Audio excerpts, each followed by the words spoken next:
वह अनंत का स्थिरता को प्राप्त हो, ऐसा राम जी के लिए मंगलाशासन किया गया है इस श्लोक में। ऋषि स्नान करते हैं, लौटकर आश्रम में आते हैं, संध्या बंदन के लिए बैठते हैं, मन नहीं लगता। उसी समय ब्रह्मा जी, सरस्वती और गायत्री वहां उपस्थित होते हैं। मन में बड़ा पश्चाताप महर्षि वाल्मीकि के, मैंने अकारण किसी को शाप दिया। लेकिन ब्रह्मा जी कहते हैं चिंता मत करो, मेरी कृपा से, तुम्हारे तपोबल से सरस्वती तुम्हारे मुख में बैठकर यह अद्भुत श्लोक का निर्माण किया है। ब्रह्मा जी स्वयं रिद्धि सिद्धि सरस्वती महर्षि वाल्मीकि को वरदान देते हैं कि तुम्हारे द्वारा लेखनी से लिखा हुआ रामचरित्र तीनों लोकों को पावन पवित्र बनाएगा। यहां तक आशीष देते हुए कहते हैं कि श्री राम आदि पात्रों को अपना चरित्र ज्ञात नहीं होगा, वह चरित्र भी तुम्हें प्रकाशित हो जाएगा। तच्चाप्य विदितम सर्वम विदितम ते भविष्यति, हसितम भासितम यावत यावत किंचित चेष्टितम, तत्सर्वं धर्मवीर्येण यथावत संप्रपश्यति। यहां तक कि हंसी में, मजाक में, परिहास में भी यदि किसी ने कोई बात कही है, वो भी तुम्हारी रामायण में तुम्हारी लेखनी से लिख जाएगा। इसलिए और जितनी रामायण हैं सब कुछ भक्ति भावना से लिखी गई हैं, लेकिन वाल्मीकि रामायण में वाल्मीकि महर्षि ने जो देखा है वही इसमें लिख दिया है। इसमें किसी प्रकार की भावना से वो तप्रोत से नहीं लिखा गया, बल्कि प्रत्यक्ष दर्शन करते हुए लिखा गया। महर्षि वाल्मीकि एकाग्र चित्त होकर बैठे, श्री रामायण की रचना की, जिसमें 7 कांड हैं उत्तरकांड को लेकर,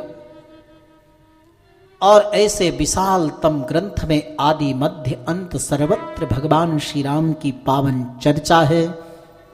और इस पावन चर्चा में सर्वप्रथम अयोध्या का वर्णन है। और जब इस रामायण को तैयार किया महर्षि वाल्मीकि ने, तो इसकी पात्रता देखी कि इसको पढ़ाने योग्य कौन है। तो सारे जगत में वाल्मीकि जी को केवल 2 ही लोग दिखे, और वे हैं लौकुश। लौकुश जी को श्री रामायण का अध्ययन महर्षि वाल्मीकि कराते हैं। दोनों कौन हैं? भगवान श्री राघवेंद्र सरकार के ही पुत्र हैं। आइए जरा उन दोनों की ओर और मां जानकी की ओर दृष्टि डालते हैं। 2 बार बड़े प्रेम से आओ प्रभु का नाम ले लो। राम राघव राम राघव राम राघव पाहि माम। राम राघव राम राघव राम राघव पाहि माम। राघव राम राघव राम राघव पाहि माम। राम राघव राम राघव राम राघव पाहि माम। राघव राम राघव राम राघव पाहि माम। राम राघव राम राघव राम राघव पाहि माम। राम राघव राम राघव राम रक्ष माम। राम राघव राम राघव राम राघव रक्ष माम। राम राघव राम राघव राम राघव रक्ष माम। राम राघव राम राघव राम राघव रक्ष माम। राम राघव राम राघव राम राघव पाहि माम। राम राघव राम राघव राम राघव रक्ष माम। बोलिए श्री आनंद कंद भगवान की। जिन लौकुश को महर्षि वाल्मीकि ने रामायण का अध्ययन कराया, आइए जरा उधर दृष्टि डालते हैं। जिस समय भगवान श्री राघवेंद्र सरकार राक्षसेंद्र रावण का वध कर श्री अवध धाम में पधारे, भगवती जानकी के सहित सारी अवधवासियों को परम आनंद दिया। और जब कुछ दिनों तक विहार करते हुए श्री अवध धाम में प्रभु विराजे और कुछ समय के बाद जब भगवती जानकी के द्वारा सुंदर पुत्र रत्न प्राप्ति का अवसर आया, तो एक दिन भगवान श्री राम के साथ जानकी जी विहार कर रही थी वाटिका में। सायंकाल का समय है। श्री राघवेंद्र सरकार जानकी जी से पूछते हैं, देवी अपत्य लाभो वैदेही त्वयि अयं समुपस्थितः किमिच्छसि वरारोहे कामः किं क्रियतां वद। स्थितं कृत्वा तु वैदेही रामं वाक्यमब्रवीत। सहज सरल भाषा में राम जी बोले, जानकी इस समय मुझे पुत्र रत्न प्राप्ति का अवसर आ रहा है, सन्निकट है। बताओ तुम्हारे मन की क्या अभिलाषा है, क्या आकांक्षा है, क्या इच्छा है, मैं उसको पूरी करूंगा। जानकी जी प्रभु राम को प्रसन्न देखकर बड़ी सुंदर इच्छा प्रकट की, जो माताओं को अपनी संतति को संस्कारवान बनाने के लिए बहुत ही अपेक्षित है।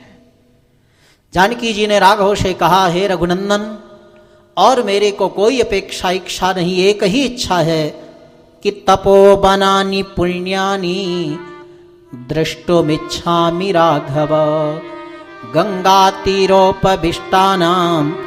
ऋषीणामुग्र तेजसां फलमूलासीनां देव पादमूले सुवर्तितुम। एक ही इच्छा है कि आपके पुत्रों को संस्कारवान बनाने के लिए एक दिन मुझे गंगा के किनारे रहने वाले ऋषि मुनियों के आश्रम में रहने की आज्ञा दे दीजिए।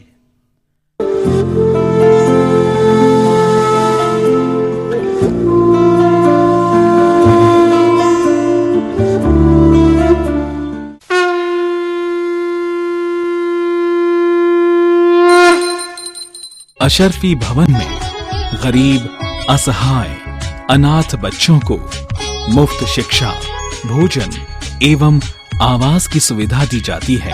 छात्र सेवा के साथ ही महाराज जी प्रतिदिन गौ माता की सेवा भी करते हैं। अशरफी भवन की गौशाला में गायों की पूर्ण श्रद्धा भाव से सेवा की जाती है।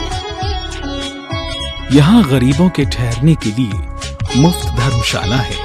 प्रतिदिन यहाँ भंडारे का आयोजन होता है, जहाँ सैकड़ों लोग बिना किसी भेदभाव के एक साथ बैठकर भोजन करते हैं। इसके अतिरिक्त महाराज श्री आदिवासी क्षेत्रों में ज्ञान, वस्त्र, अन्न दान कर भारतीय संस्कृति की भी रक्षा कर रहे हैं। स्वामी जी ने देश भर में श्रीमद् भागवत कथा, श्री राम कथा एवं गोदा उत्सव के 400 से अधिक आयोजन किए हैं, जिसमें भाग लेने वाले भक्तों को सद्मार्ग पर चलने की प्रेरणा मिली है।